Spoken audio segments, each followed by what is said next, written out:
수입 필러가 좋냐? 그건 단순히 다크서클이 아닐 가능성이 높아요. 자, 안녕하세요. BA원 대표원장 최신환입니다. 오늘 이야기해볼 주제는 눈밑 필러에 대해서 이야기를 해볼 거예요. 이제 눈밑 필러 하면 보통 필러를 해도 되나? 어디서는 필러 하지 말라던데 이런 생각들을 많이 하실 텐데요. 눈밑 필러 같은 경우에는 제 주력 시술이기도 합니다. 그만큼 난이도가 높고 어려운 부위이긴 해요. 시간도 많이 들고 섬세함이 많이 필요하죠. 하지만 그만큼 잘 해놨을 때 눈밑 필러 효과는 그 어떤 걸로도 대체하기 어려울 만큼 굉장히 정교하고 예쁜 모습이 오래 유지가 됩니다. 이제 눈밑 필러 같은 경우에는 여러 가지 부위들이 겹치는 부위예요. 첫 번째로 앞광대. 이제 우리가 보통 눈밑 필러를 하는 이유가 쾌한 모습 그리고 좀 피곤한 모습을 개선하기 위해서 많이 하시는데요. 그때 눈밑 고랑이 단순히 꺼져 있다고 생각해서 그 부분만 채우면 된다고 생각하시지만요, 그 주위에 앞광대 부위가 있어요. 우리 눈 밑에 앞광대가 있는데 이 부분이 같이 꺼져 있을 확률이 굉장히 높아요. 특히 30대 초중반을 지나면서 사람이 앞광대 부분에 이제 말라펫이라고 하는 지방층이 줄어들게 됩니다.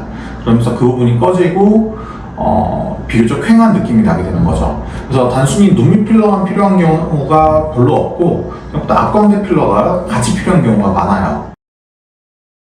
병원 같은 경우에는 앞광대 필러를 먼저 살짝 채워 넣으시고 그 뒤에 눈밑 필러로 부드럽게 매끄럽게 이어주는 것을 선호를 합니다.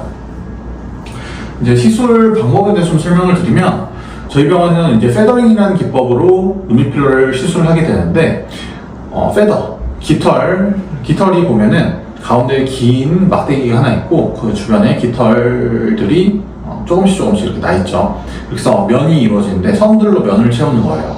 그래서 페더링도 마찬가지로 눈밑에 이 면을 굉장히 섬세하게 필러를 살짝 짜 넣으면서 한 면을 만들어주는 겁니다. 어떻게 보면 전묘화 찍는 방법하고 비슷하다고 생각하시면 되겠네요. 그렇기 때문에 굉장히 정교한 시술이고 하나의 점점점을 찍어가지고 면을 만들어내기 때문에 시술 시간도 꽤 오래 걸리는 편입니다. 보통 한 20분 정도 생각하시면 될 것 같아요. 통증 같은 경우엔 눈밑이기 때문에 굉장히 아프고 좀 예민한 부위라고 생각을 많이들 하시는데 그렇진 않아요. 거의 통증이 없으시고 오히려 앞광대 부위가 시술하실 때 통증이 좀 더 많다고 생각하시면 되겠습니다. 국산 필러가 좋냐, 수입 필러가 좋냐, 이제 아무래도 가격 차이가 있다 보니까 많이들 질문을 하시는데요.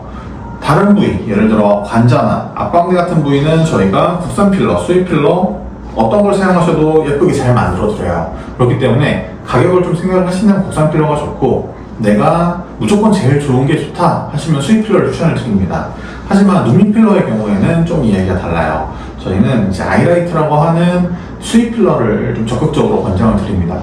물론 국산 필러로도 눈밑 모양을 예쁘게 만들어 드릴 수 있는데요. 일단 아이라이트 같은 경우에는 바이페이직 필러라고 하는 이제 특수한 물성을 가지고 있어요. 그렇기 때문에 피부와 어떤 생착하는 정도도 좀 더 강하고 시간이 지났을 때 착색이 되는 정도도 별로 없습니다. 이제 국산 필러 같은 경우에 특히나 좀 양을 한 번에 많이 짜 넣었을 경우에 눈밑이 푸르스름하게 되면서 약간 반투명한 느낌이 나게 되거든요.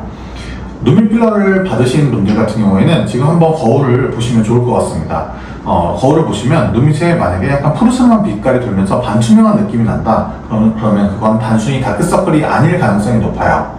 저희 병원 오셔서 상담을 받으시다 보면 눈밑 필러 했다는 이야기를 안 하셔도 저 같은 경우에 이제 한눈에 눈밑 필러 하신 걸 알아볼 수가 있거든요. 이제 그걸 보고 제가 알아보는 겁니다. 그럴 땐 이제 필러를 녹이는 약을 통해서 기존에 했던 필러를 제거를 하고 다시 시술을 하시게 되면 예쁜 눈밑 만드실 수 있어요. 그래서 그런 이유로 눈밑 필러 같은 경우에는 수입 필러를 조금 더 권장을 드리는 편입니다. 사람마다 너무나 다르기 때문에 필러에는 따로 시석기간이라는 게 존재하지 않습니다.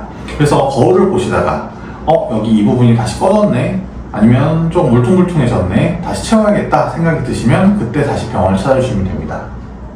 오늘 여기까지 눈밑 필러에 대해서 알아봤는데요. 눈밑 필러가 굉장히 예민한 부위이기도 하고 좀 어려운 부위이기도 합니다. 그렇기 때문에 숙련된 의사 선생님과 반드시 상담 후에 이제 눈밑 필러 시술을 받으시는 거를 추천드릴게요. 오늘 여기까지 BA 원장 최진환이었고요. 다음 시간에 다시 인사드리도록 하겠습니다. 감사합니다.